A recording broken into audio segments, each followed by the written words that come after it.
دنیا کے اندر کچھ لوگوں پر مشکلات آتی ہیں، جب کوئی آدمی مشکل میں ہوتا ہے تو کچھ لوگ اس کا فائدہ بھی اٹھانا شروع کر دیتے ہیں۔ شاید دنیا میں اتنا سخت گیر آدمی کوئی نہ ہو، شاید دنیا کے اندر اتنا شقی القلب شخص کوئی نہ ہو کہ جو کسی کی مجبوری کا فائدہ اٹھانے لگے، جو کسی کی تکلیف کا فائدہ اٹھانے لگے۔ جنہیں آتا نہیں دنیا میں کوئی فن تم ہو، اور بیچ کھاتے ہیں جو بزرگوں کا کفن تم ہو۔ اقبال کہنے لگے اتنے بھی سخت لوگ ہوتے ہیں جو میتوں پہ سودے کریں، اور جو اس عالم میں آ کر جب لوگ تکلیف میں ہوں تو وہ اس طرح کے اسباب پیدا کرنا شروع کر دیں کہ تھوڑا سا دنیاوی نفع لینے لگیں۔ ہمارے ملک کے اندر جب مصائب، آلام، پریشانیاں گھر جاتی ہیں تو کچھ لوگ ذخیرہ اندوزی شروع کر دیتے ہیں۔ وہ وقت کہ جب لوگوں کو خزانوں کے منہ کھول دینے چاہیے تھے، جب لوگوں کو چاہیے تھا کہ وہ اپنی اصل رقم بھی، اصل زر بھی کوشش کرتے کہ وہ لوگوں کے حوالے کریں اور تکلیف اور دکھ کے وقت نکلیں، اس موقع پر کچھ لوگ ذخیرہ اندوزی کرتے ہیں، مجبوریاں خریدتے ہیں، تکلیفوں پر سودے بازی کرتے ہیں، سمجھتے ہیں کہ شاید آج سامنے والا تکلیف میں ہے تو میں کبھی تکلیف میں نہیں آؤں گا۔ دشمن مرے تو خوشی نہ کریے، سجنا بھی مر جانا ہے، دیگر تے دن آیا محمد ہور کڑی نو ڈوب جانا ہے۔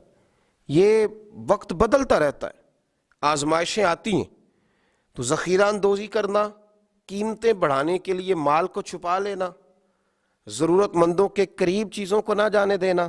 حضرت عمر ابن خطاب رضی اللہ تعالیٰ عنہ بیان کرتے ہیں کہ رسول اللہ صلی اللہ علیہ وسلم نے فرمایا ذخیرہ اندوزی کرنے والا ملعون ہے، لعنتی ہے وہ شخص جو ذخیرہ اندوزی کرے۔ سنن ابن ماجہ کے اندر یہ حدیث موجود ہے، فرمایا ملعون ہے وہ شخص کہ لوگوں کو ضرورت ہے اور یہ صرف نفع بڑھانے کے لیے ذخیرہ اندوزی کر رہا ہے، اللہ سے نہیں ڈرتا۔ حضرت سیدنا عثمان غنی رضی اللہ تعالیٰ عنہ کا بہت سارا مال واپس آیا۔ مدینے میں قرب و جوار میں شدید قحط کا عالم تھا، خشکی تھی، بارشیں نہیں ہوتی تھیں، لوگ تکلیف میں تھے، تو آپ کے 10 سے زیادہ اونٹ غلے کے بھرے ہوئے آئے۔ حضرت عثمان غنی رضی اللہ تعالیٰ عنہ کا جب مال پہنچا، لوگوں کو پتہ چلا، تو وہ جو تاجر تھے جن کو پتہ تھا کہ آج کل ہم مہنگی قیمت میں خرید کر ڈبل قیمت میں بھی بیچ سکیں گے، وہ پہنچ گئے، کہنے لگے کہ سنا ہے آپ کا مال آ گیا ہے۔ آپ کو پتہ ہے نا ہمارے ہاں بلیک میں چیزیں خرید کے پھر بلیک میں بیچنی شروع کر دی جاتی ہیں۔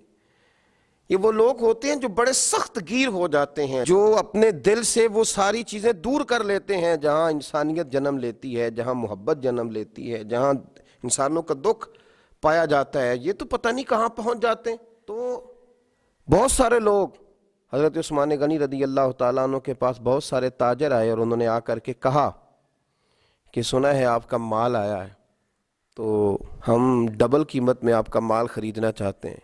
حضرت عثمان غنی رضی اللہ تعالیٰ عنہ فرمانے لگے مجھے تو زیادہ نفع مل رہا ہے۔ ہم نے کہا 3 گنا لے لیجئے۔ فرمایا نہیں، مجھے تو اس سے بھی زیادہ مل رہا ہے، 4 گنا۔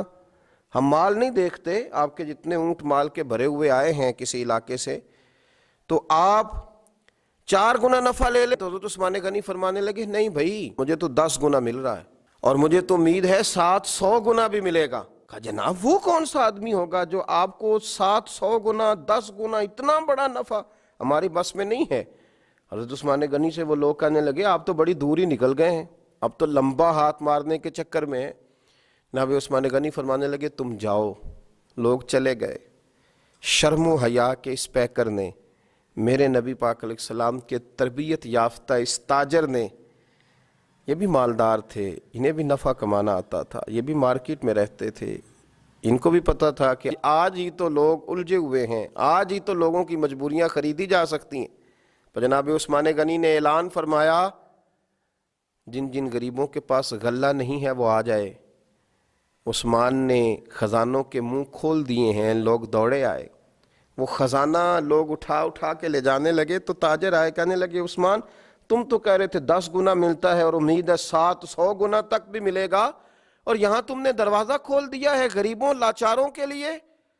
جناب عثمان غنی رو پڑے، فرمانے لگے یہی تو میری اور تمہاری سوچ میں فرق ہے۔ کسی انسان کی اوقات نہیں کہ وہ 4 گنا سے زیادہ دے سکے، لیکن میرے رب کا وعدہ ہے کہ تم میرے رستے میں 1 دو گے تو میں تمہیں 70 بھی دوں گا، میں تمہیں 700 بھی دوں گا۔ فرمایا میں نے غریبوں پہ اس نیت سے لوٹایا ہے کہ زندگی میں نفع بڑے کمائے ہیں، پر اب جو نفع لینا ہے وہ بندوں سے نہیں، اپنے رب کریم سے لینا ہے۔ آپ ذخیرہ اندوزی کر رہے ہیں، آپ لوگوں کی مجبوریوں کو خرید رہے ہیں۔